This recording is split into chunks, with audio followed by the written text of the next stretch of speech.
Cleveland Browns select Shedeur Sanders. I'm who they've been looking for. Appreciate it. Football has always been a part of Sanders' life. His father, Deion, is a member of both the Pro Football and College Football Hall of Fame, and from an early age, Shedeur learned what preparation, accountability, and confidence demand, and how necessary they are if you're going to stay in the bright light. The Cleveland Browns just dropped something that caught the entire football world off guard. Not a press release. Not a quiet announcement buried in the middle of a Tuesday. Nah, they released a full cinematic production on Instagram and Twitter, and the message was impossible to miss. Shedeur Sanders isn't competing for anything. He's not in a training camp battle. He's not the future plan. He's positioned as QB1, and the organization didn't whisper it.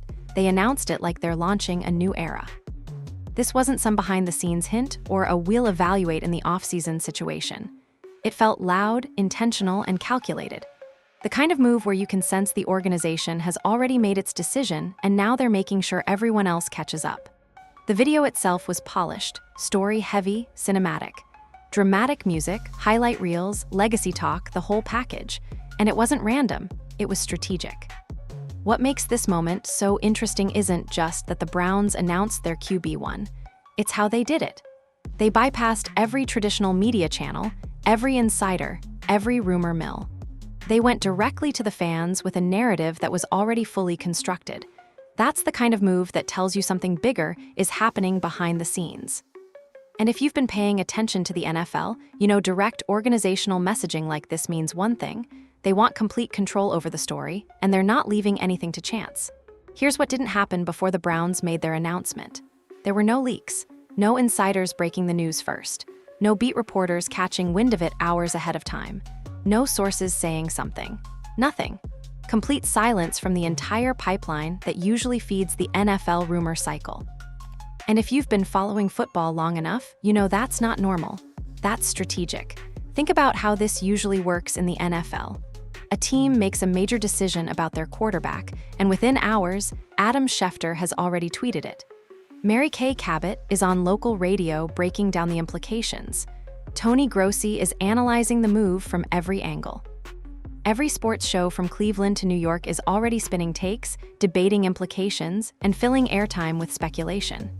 The usual suspects are all over it, sources pinging reporters, information leaking from every direction because that's how the modern NFL works. Somebody always talks. Somebody always has a story to tell. Somebody always wants to be first, but not this time. The Browns kept this completely locked down. No whispers from the usual Cleveland media apparatus. Not a peep from 92.3 The Fan, and those guys love to talk about their team. No early hints from Ultimate Cleveland Sports show breaking news before anyone else. No national voices like Adam Schefter catching wind of it through their network of sources. Nothing. Just silence until the organization was ready to speak directly to the people. That level of information control doesn't happen by accident. That's not a coincidence. That's ownership, the general manager, and the coaching staff making a deliberate choice to keep everyone on the outside looking in until they've perfectly positioned their narrative. Think about what that tells you. It tells you that Jimmy Haslam, Andrew Berry, and Kevin Stefanski weren't interested in letting the media shape this story. They weren't interested in endless debates about whether Shedeur was the right choice. They weren't interested in giving skeptics a platform to question the decision before it even went public. What they wanted was control. Complete control. They wanted to craft the narrative, present it the way they wanted it presented, and force everyone else to react to their version of events rather than speculate about what might happen. That's a power move, and it's one that only happens when an organization is completely confident in a decision. If there was any doubt, if there was any hesitation, if they were still evaluating options, you would have heard about it by now. Somebody would have leaked something. Somebody would have hinted at uncertainty. Instead, what you got was a perfectly constructed story about Shedeur Sanders' journey from Texas high school football all the way to his Pro Bowl rookie season. The Browns walked everyone through his path like they were introducing the main character of a new era. Every detail was deliberate. Every highlight was selected for a reason. Every moment of his story was positioned to answer a simple question for the fan base. Why is this guy our guy? And here's what makes this even more interesting. This kind of information control is rare in football.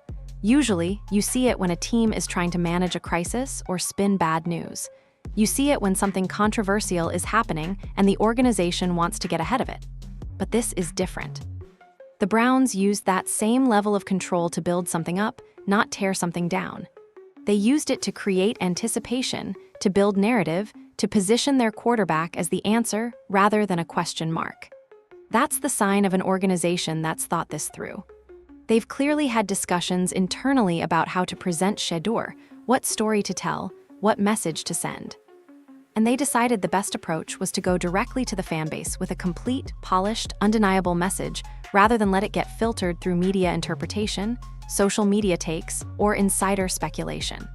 When a team does something like that, when they demonstrate that level of strategic thinking and information control, it usually means one thing. They've already made their decision, and they're confident enough in that decision to publicly commit to it. They're not worried about second guessing. They're not concerned about what critics are going to say. They've evaluated their options, they've made their choice, and now they're making sure everyone understands it. The silence before the announcement was actually the loudest message of all. It told you that the Browns weren't entertaining any other conversations, no debates about other quarterbacks, no what-if scenarios about other prospects, no keeping options open. Just one path forward, and they were ready to walk everyone down that path, whether the doubters were ready or not. That's the kind of organizational focus that changes cultures. That's the kind of commitment that makes rosters rally around a direction. And that's exactly what's happening in Cleveland right now. The strategic silence wasn't about keeping secrets. It was about maintaining narrative control until the moment was perfect to share their vision of what's coming next.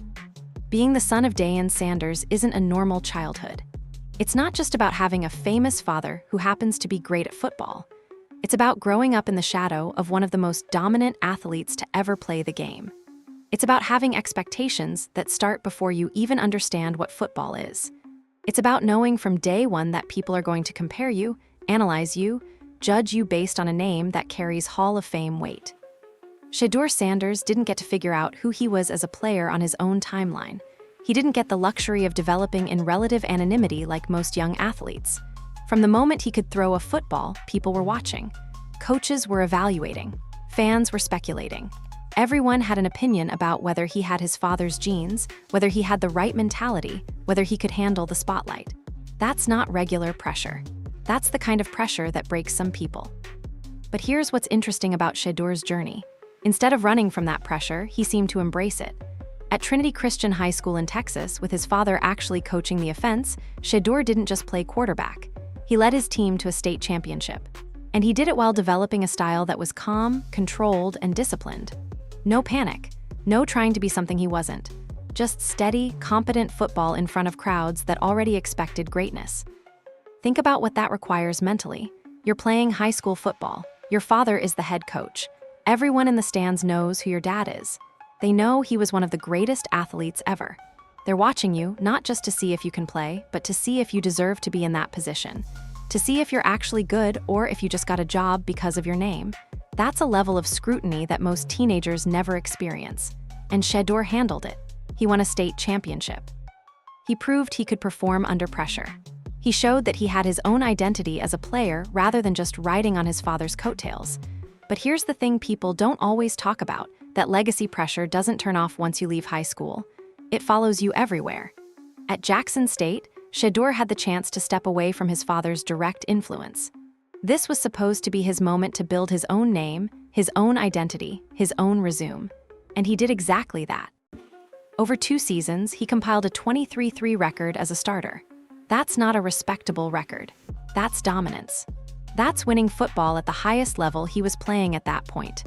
And in 2022, he was named SWAC Offensive Player of the Year, which was his way of announcing to the football world that he was different, that he belonged in bigger conversations, that he wasn't just riding on his name. But even with all that success, even with all that production, Shedeur looked around and basically said, "This isn't enough." That's the mindset that separates good players from great ones. Some players get comfortable once awards start stacking up. They enjoy the recognition, they settle into a lane, they're satisfied with their level. Not Shedeur. He wanted a bigger stage. He wanted to prove himself at a higher level. So in 2023, he made a move that changed everything. He transferred to Colorado, and that wasn't just a simple career move. That was a full program shift. He was stepping into a situation that needed rebuilding. He was taking on expectations that came with one of college football's most storied programs. And he was doing it knowing that his father, despite his legendary status, couldn't coach him through it this time. He was truly on his own. What happened next was remarkable. Shedeur didn't just contribute to Colorado's turnaround. He became the centerpiece of it. Over 2 seasons, he rewrote the school's record books and finished his college career as Colorado's all-time leader in passing touchdowns. Not close to the record, not in the conversation. He owned it. Add in a 165.9 passer rating in 2024 and Big 12 Offensive Player of the Year honors, and suddenly you're not just talking about a good college quarterback.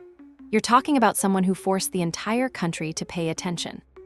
But here's what's really interesting about Shedeur's journey through the legacy pressure. He didn't crack under it. He didn't fold when things got difficult. He didn't get distracted by comparisons or expectations or the constant analysis. He just kept working, kept improving, kept proving his worth through production. That's the kind of mental toughness that translates to the NFL, because the legacy pressure in the NFL is different, but it's still there. Being the son of a Hall of Famer comes with built-in expectations that don't disappear just because you made the league. If anything, they intensify. Every decision he makes, every throw he doesn't complete, every game where he doesn't perform at the highest level, people are going to wonder if he has what it takes. People are going to question whether he's cut out for this level. And if his foundation, the way he handled pressure in high school, in college, the way he developed mentally alongside his physical talent, is any indication, he's already prepared for that conversation. The legacy burden isn't something Shedeur is running from anymore. It's something he's already proven he can carry. Jackson State wasn't supposed to be the launching pad for a future NFL starting quarterback. That's just the reality of college football. Programs at that level, they're usually feeding prospects into the league, but they're not typically the place where quarterbacks develop into absolute monsters. But Shedeur Sanders showed up and immediately changed that narrative. When he stepped onto the Jackson State campus, he wasn't there to figure things out. He wasn't there to take a redshirt year and develop. He was ready to play, and he was ready to win. Over 2 seasons, he posted a 23-3 record as a starter. Let that number sit for a second, because that's not just good. That's exceptional production at any level. That's the kind of winning percentage that shows up on a coach's resume as a point of pride. But wins and losses only tell part of the story. The real narrative was in the efficiency and the awards that started stacking up around Shedeur's play. In 2022, he was named SWAC Offensive Player of the Year, which was his way of the conference saying, "Yeah, this guy is different." This wasn't a participation award. This wasn't a hometown hero thing. This was legitimate recognition that Shedeur was performing at an elite level for his competition. Here's where it gets interesting, though. And this is the part that separates elite mentality from good mentality. After winning all those accolades, after compiling a 23-3 record, after being crowned the best offensive player in his conference, Shedeur could have stayed comfortable. He could have spent another year at Jackson State, built his legend, become an even bigger fish in that pond, and then declared for the draft as a sure thing. But that's not what he did. Instead, he looked at where he was and basically said, "I need a bigger stage." That's the kind of decision that shows everything about a player's mindset. He wasn't satisfied with being great at one level. He wasn't interested in maximizing his draft stock by staying in a comfortable environment. He wanted to test himself against the best college football had to offer. So in 2023, he made the move to Colorado. And let's be real about what that decision meant. He was leaving the comfort of being a big name at a smaller program. He was stepping into a Power 5 situation with all the pressure that comes with it. He was taking on a program that needed rebuilding. He was doing it without his father coaching him directly. He was essentially saying, "I'm ready to prove myself at the highest level of college football." Colorado at that moment was hungry for a savior. The program had been struggling, and when Shedeur arrived, there was immediate buzz that he could turn things around. But here's the thing about being the guy expected to fix a broken program. The pressure is immense. If you fail, you're not just disappointing fans. You're becoming the symbol of why the turnaround didn't happen. You're the face of the failure. Shedeur didn't fold under that pressure. Instead, he delivered. Over his 2 seasons in Boulder, he didn't just help turn the program around. He absolutely dominated the competition and left his mark all over the Colorado record book. By the time his college career ended, he stood as the all-time leader in passing touchdowns for the University of Colorado. Not top 5, not close to the record, he owned it. He rewrote the school's history.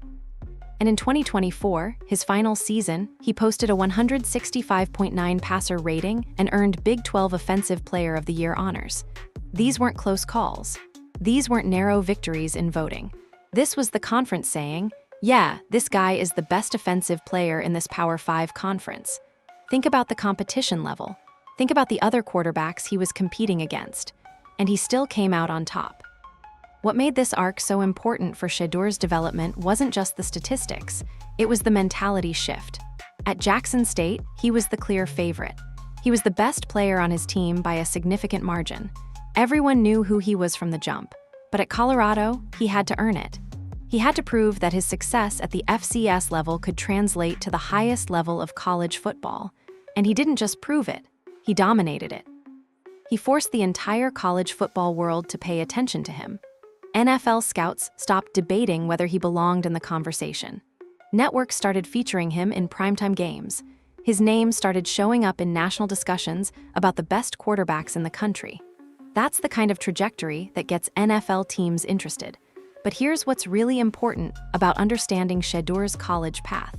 It shows you something about his character that stats alone can't capture. He made the hard decision to leave comfort for challenge. He succeeded at a lower level, but instead of staying and dominating that level, he went up. He proved he could compete and win at the highest level. He showed resilience, adaptability, and the kind of confidence that doesn't crack under pressure. Those are the exact qualities that translate to the NFL, because college is one thing. You can be the best quarterback in your conference. You can have incredible statistics. You can win awards. But the NFL is a completely different monster. The speed is different. The complexity is different. The pressure is different. And what Shedeur proved in his journey from Jackson State to Colorado is that he's got the mentality to handle exponential jumps in difficulty and competition level. That's why the Browns looked at his college tape and saw something special. Not just arm talent, not just athleticism, but the mental makeup that suggests he could handle NFL pressure and actually thrive in it. The 2024 NFL draft didn't go the way a lot of people expected it to go. Shedeur Sanders was supposed to be a first or second round pick. At minimum, he was going to be early third round. That's what the college production suggested. That's what the tape showed. That's what analysts were saying in the weeks leading up to draft day. But as picks started coming off the board, Shedeur's name wasn't being called. First round came and went. No Shedeur. Second round started to wind down. Still nothing. By the time the third round rolled around and he still hadn't been selected, you could feel the surprise rippling through the draft coverage. Something wasn't adding up. This was a guy who just finished his college career as Colorado's all-time passing touchdown leader. This was a guy who won Big 12 Offensive Player of the Year. This was a guy who was supposed to be a lock early. But the NFL doesn't always work the way expectations suggest. Teams evaluate things differently. They have concerns that don't show up on tape. They have medical red flags, they have personality questions, they have scheme fit issues. Or sometimes, they just don't believe in a prospect the way the national media does. Whatever the reason, Shedeur kept sliding. By the time the fifth round rolled around, the narrative had completely shifted. He wasn't the can't-miss prospect anymore. He was the guy who fell further than expected. He was the guy people were wondering about. He was the guy whose stock had dropped in real time over the course of draft day. And when the Cleveland Browns finally called his name at pick 144, it wasn't the moment of triumph that people had imagined for him. But here's where you see the difference between how good players and great players respond to adversity. Shedeur didn't panic. He didn't complain publicly. He didn't make excuses. He didn't get distracted by the narrative. He just accepted the reality and got to work.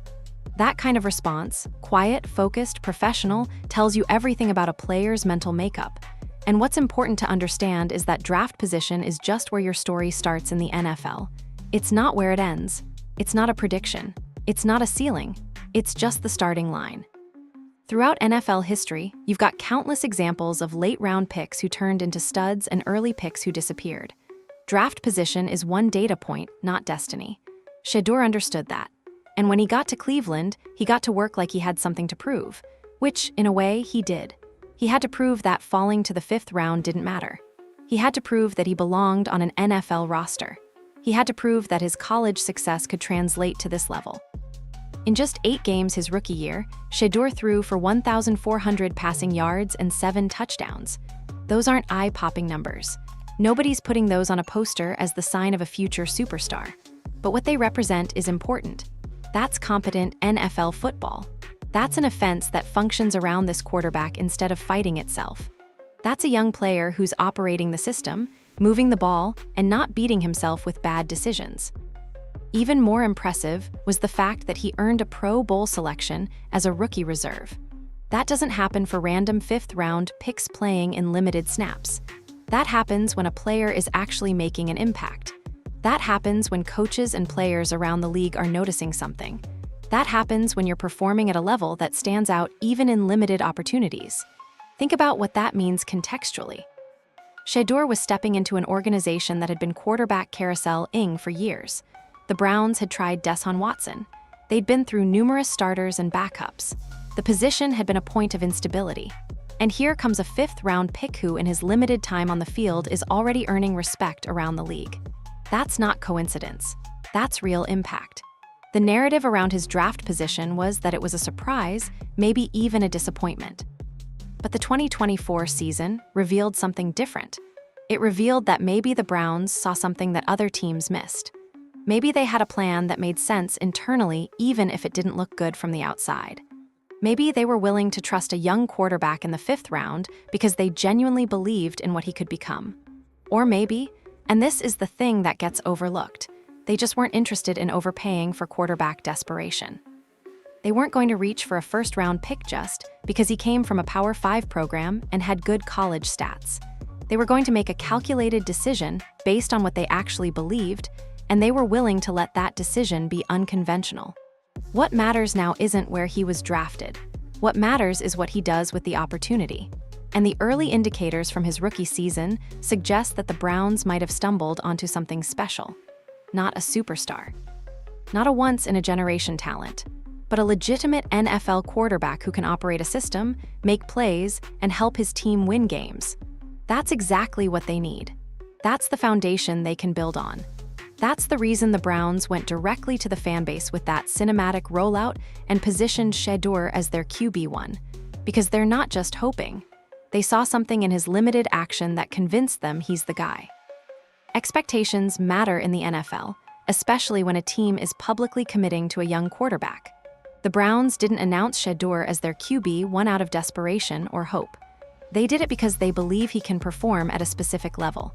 But here's what a lot of people get wrong about expectations. They think you need a 5,000-yard, 40-touchdown season to be successful as a second-year quarterback. They think you need MVP-caliber production. They think anything less than substardom is a failure. That's not reality. That's fantasy football thinking, and it doesn't match what actually happens at the quarterback position in the NFL. Success for a young quarterback is way more nuanced than total yardage and touchdown passes. It's about efficiency. It's about decision-making. It's about operating a system. It's about not putting your team in bad positions. It's about consistency over flashiness. To understand what realistic success looks like for Shedeur in year 2, you have to look at comparable players and what they actually produced. Specifically, quarterbacks drafted in the 4th round or later since 2016 who stepped into at least 6 starts in their 2nd season. That's a specific enough group to give you real data without making it so broad that it becomes meaningless. Take Dak Prescott in 2017. He was a 4th-round pick who got thrust into the starting role unexpectedly during his 1st season. By year 2, he had settled into the role and produced at a specific level. 62.9% completion rate, 3,324 yards, 22 touchdowns, 13 interceptions across 16 starts. Those aren't flashy numbers. Nobody's running highlight reels of those statistics. But what they represent is a quarterback who's executing the offense, distributing the ball, managing the game, and helping his team stay competitive.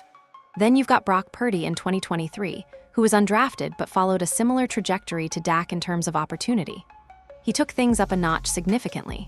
69.4% completion rate, 4,280 yards, 31 touchdowns, 11 interceptions. That's borderline elite production. That's the conversation shifting from, he's managing the game well, to okay, this guy can actually be a difference maker offensively. But here's the key insight that most draft analysts and casual fans miss. Not every second-year quarterback needs to hit Purdy-level numbers to be considered successful. When you average out the entire group of late-round quarterbacks who got meaningful starting time in year 2, the typical stat line looks like this.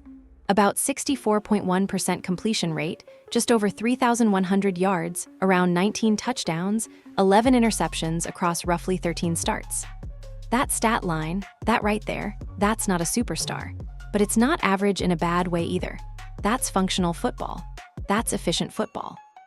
That's an offense that actually works instead of constantly fighting against its own quarterback. That's a young signal caller who's learning the position while simultaneously helping his team win games. So what does that mean for Shedeur Sanders in 2025?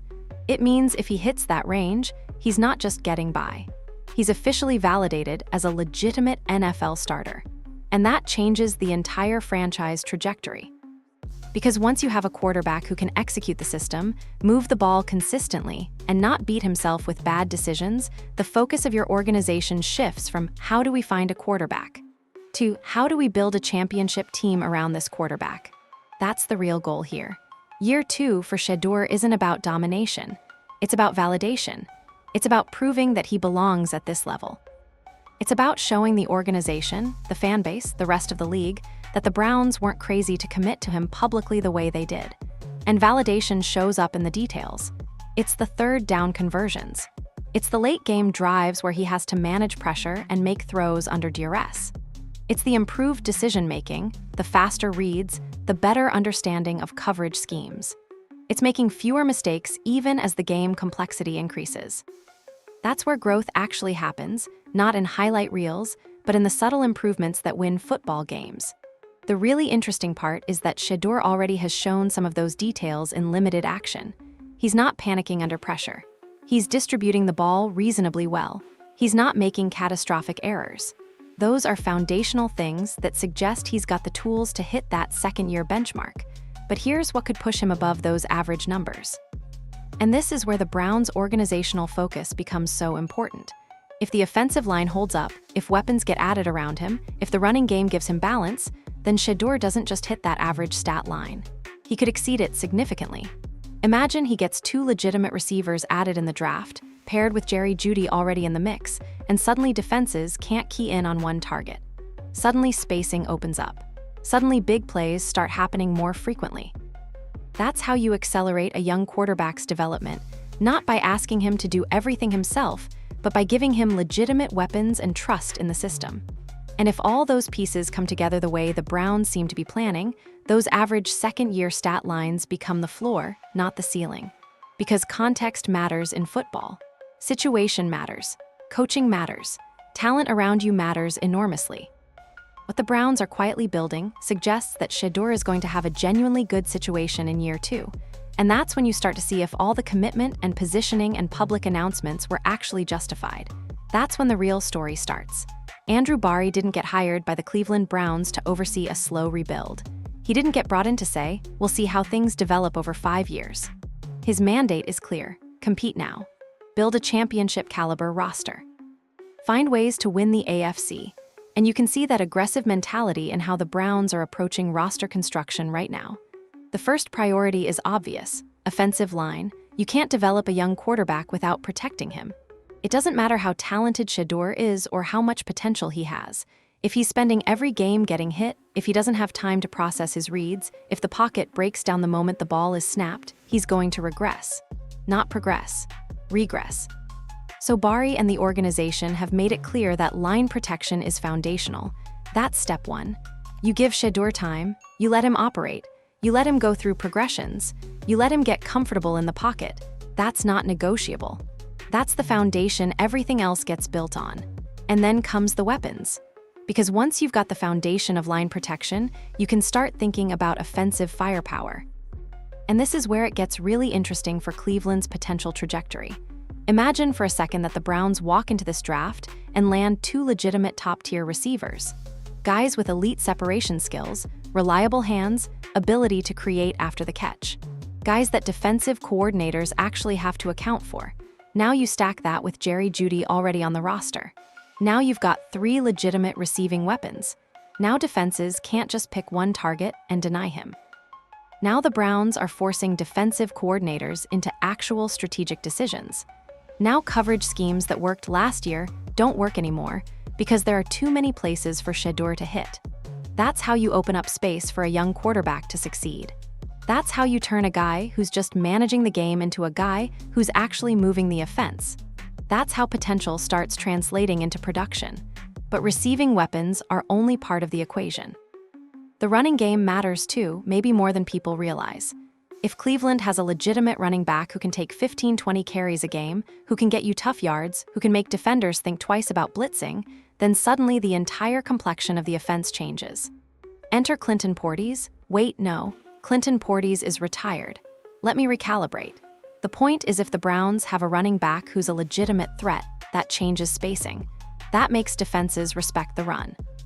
That takes pressure off Shedeur because he's not the only guy being asked to move the offense.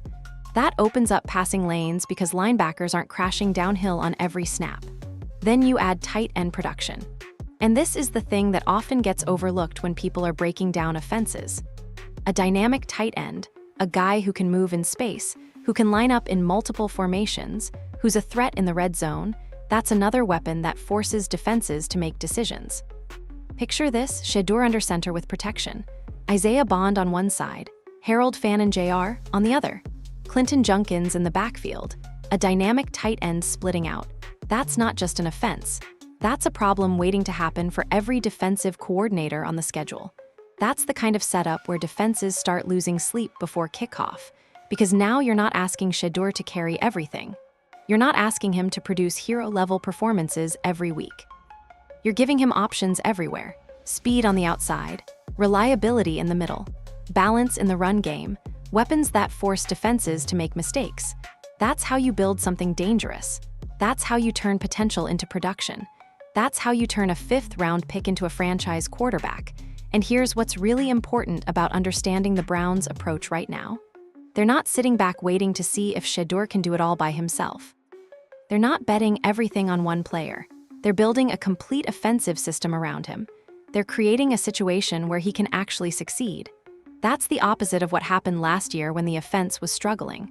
That's the opposite of setting him up to fail. That's a front office that's genuinely committed to giving their quarterback every possible tool to perform. Bari has been through this before.